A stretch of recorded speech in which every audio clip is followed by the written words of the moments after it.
Hi everybody, and welcome to today's video where we're going to take a deep dive into 9 Days by Toni Jordan. We're going to take a look at some of the things that we feel you should be looking out for. We're going to challenge you with some ideas that we got from the novel, some ideas about what we think Jordan is saying to us, those messages, those big ideas, those values. And we're also going to talk about some of the symbols and some of the motifs and some of the things that come up so that we can really jump into how Jordan has put this text together and the things that she's done structurally in order to get those messages across. And so by the end of the video, we want to make sure that you've got some new ideas about it, a new way of looking at it, that you're feeling confident about how to go about analysing this text, be it for your SAC or for the exam. But if we haven't covered something that you still feel a little bit unsure about, be sure to jump down into the comments and ask a question. We pride ourselves here on getting back to those questions in the comments as quickly as possible,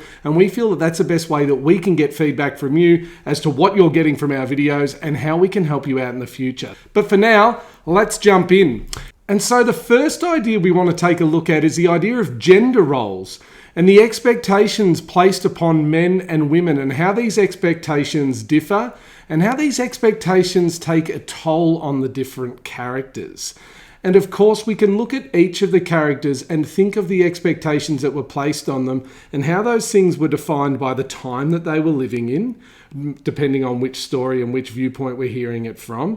And the sex of the person and what that meant in terms of what was expected of them. We have characters such as Connie, being the female of the house that after their father dies, that she needs to take on these home duties and basically start becoming like the second mother to her two younger brothers. Annabelle, of course, falls into this with the way in which she has to look after her father. But then, of course, we can look at the other side of the coin as well, and we can look at masculinity. And we can start to look at things such as the expectations of people like Jack and the way in which it was said to him, that maybe he's lacking a spine if he was going to be an objector to the war. And so making sure that when we look at gender expectations, that we're not just being narrow in our focus and looking at the expectations upon men or upon women, but rather looking at them as a whole and looking at how they impacted various characters. Because if we open up the idea that way, it gives us so much more to talk about it and different dynamics in which we can discuss it.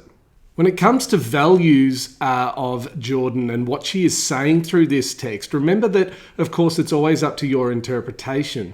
Personally, though, when I was reading through it, though, I got a very strong sense about this celebrating the role of women within the family. And the way in which this comes about is that when we see strong parental figures, they are quite often women, and that we have the absence of fathers when it comes to Alec and the way in which he grows up. We know that his father Craig is still around, but has very little to do with the parenting that happens in that household. And of course, we know in the household that Connie and Francis and Kip grew up in, with their father having passed away, the idea of these women who step in and do the job. Women like Stanzi, women like Connie, who, remember, Kip points out, she reminds him so much of his sister. And so there's this idea of celebrating women and what they contribute to this family ideal and the manner in which they step into those roles and what is expected of them, and the manner in which they make lives for those around them better, and that sacrifice that takes. And so there's this real celebration of women and their role within the family in that regard. Of course, we need to be careful to not get too romantic about that idea, because whilst we can celebrate the strength of these women, we can also look at it in that more negative light of looking at the fact that that was the expectation, and particularly when it comes to someone like Connie. And we have that fantastic quote where she says that we women do what's expected. And she finishes that off by saying, you can do almost anything you care to think of. And so whilst we can celebrate the strength of women within these family units, we can also look at it and dissect the idea further to talk about the fact that that was seen as an expectation. Again, in making sure that we look thoroughly at the idea, we don't want to be blunt and black and white in our analysis of this text and saying that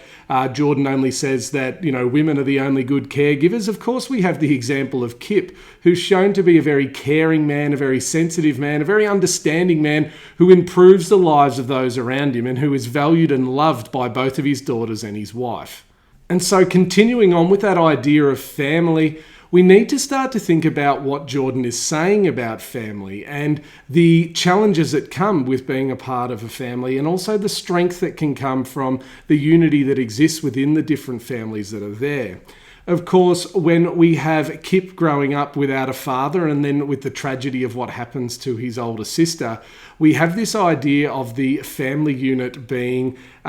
tipped on its head in the single parent household. Again, when we have Charlotte and her children there, we have this understanding that she has a very non-traditional household, with having her sister help her bring up her children, and Stanzi living in that house as a second sort of parent and auntie to the two kids, is that way of checking an idea about families, but making sure that it isn't always this traditional idea of a man and a woman and a few kids, but rather looking at what makes up a family and what are the qualities that lead to a family being what it is. An idea that came to me as I was reading through this text that I thought was really affirming and really quite a positive way of looking at the text was that family seems to give a sense of grounding to these characters. Family gives these people and these individuals, and as we hear from their different perspectives and we are let into their minds and their ways of seeing the world,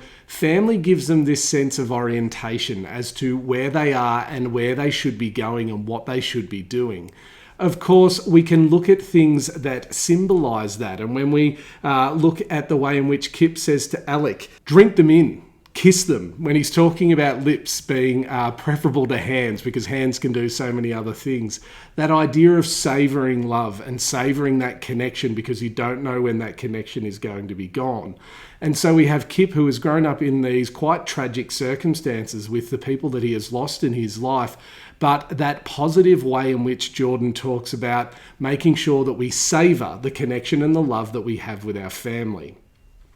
Other symbols and ideas that come about when we look at family being this idea of being a grounding force for individuals are things like the lily-pilly tree, things like the shilling, and of course the pendant. And so Jordan has, in a matter of a feature that she's included in her text, these physical things that are passed down from generation to generation. We see these ideas and the link that they provide from the past and into the present day, and the manner in which that family has existed within that same setting the entire time. And even though attitudes around what should be expected of men and women and what has happened in the world and how Richmond as a suburb has changed, the house halfway up the hill remains that place that has stayed constant for this family throughout the entire time. And therefore it becomes this constant reference point that gives them that sense of grounding and a sense of who they truly are. This is summed up really well, I think, when Alex says that it's all real because Libby knows it too. And so this idea that what gives Alex's life a sense of purpose, a sense of meaning, is that he has this sibling with whom he has these shared experiences. And when we look at that, we can compare that to the manner in which Kip had such affection for his older sister Connie, and the way in which they had that shared existence and those shared memories adds that further dynamic to the individual's life. And when we take that out further and we start to think about the idea that we are hearing these individuals and their stories from their perspectives on these 9 separate days, the other idea that we can look at there is that everything that happens to these people is framed by how the others around them react to it. And so whilst in many cases this novel is about the individual and how the individual has to live within the society, of course there's that strong idea coming through as well about how that individual reacts to those people around them and how the people around them give them that shared sense of history,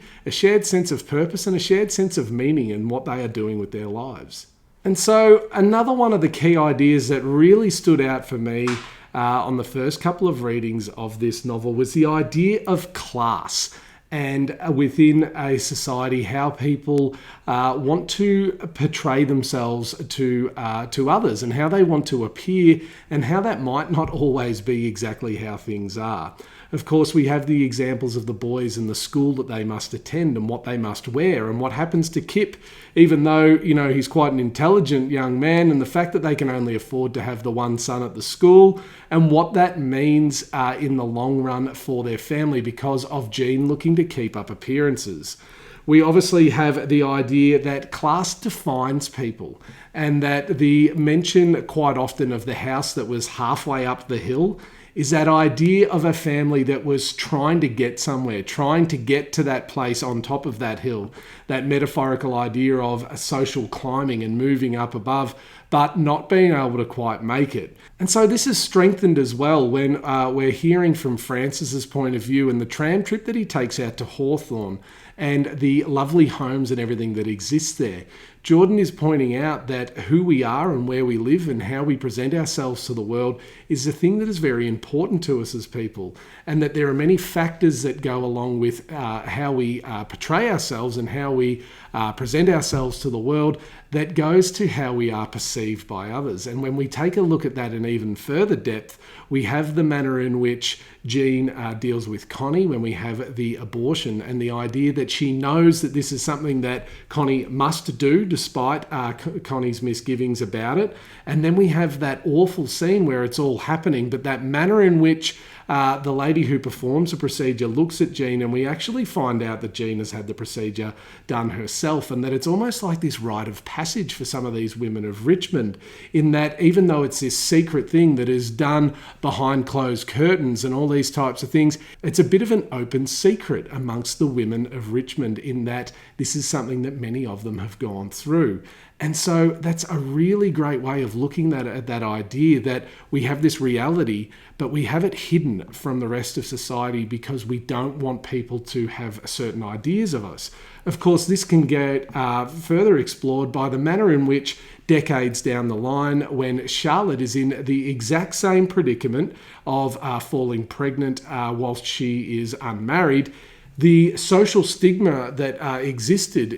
when her auntie was in the exact same situation years before, is nowhere near as strong, and therefore she is able to make decisions that Connie never could. And so whilst I wouldn't go so far as to say that Jordan is saying that all of these expectations placed upon women and the way in which we live to society's guidelines and the way in which others want us to live our lives is completely fixed or anything like that, it is an interesting point for discussion to see what Jordan might be saying about societal attitudes and how they change. So I want to finish off the video by making sure that we complement the what in terms of what Jordan is saying through the text and the values, the themes, the ideas, and so on, and being able to complement that with how she's put that across, and to start to think about some of these symbols. Now, I don't want to be coming across in these videos by giving you an equal sign, as in this symbol equals this or anything like that, or coming across as if my interpretation of the symbols is the right one, that you need to be seeing it in that way. Rather, I want you thinking in a way where you can have a few ideas and you can start to interpret them and start to think about the things that Jordan has included within the novel that help shape the meaning that she's trying to get through. And so a couple that we've mentioned already, the pendant that Charlotte points out and saying that it's like a part of her family. This physical thing, much like the shilling that has been passed down to the daughters, that has existed from decades before. And so rather than us just being able to see these different perspectives, we're actually given a tangible physical symbol of the past that carries its way into the future and that links these people from decades before in this constant setting that we have of Richmond and Rowena Parade, but brings them and binds them all together in that very interesting way. There's much that we could say about that. Of course, other symbols that bring that up would be the photograph, which doesn't come out until the end of the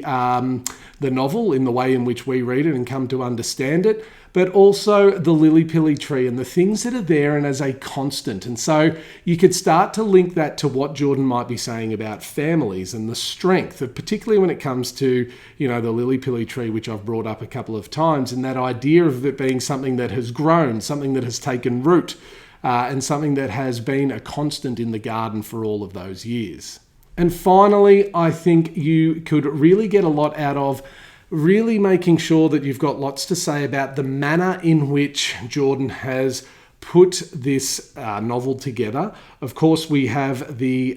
most obvious thing that we can think of, the idea that we have the 9 days and the structure in which that takes. But make sure you don't take that for granted. Make sure that you are familiar with mentioning things like an omniscient narrator and what we can gather from that as a reader. Make sure that you have vocabulary up your sleeve, such as talking about the multiple perspectives and what that allows us to see as a reader, and what that allows Jordan to be able to convey in the manner in which we see Richmond in 2001 and Richmond in the late 1930s, and this idea of it going from this very working class suburb where we have butchers and fish being thrown out onto the streets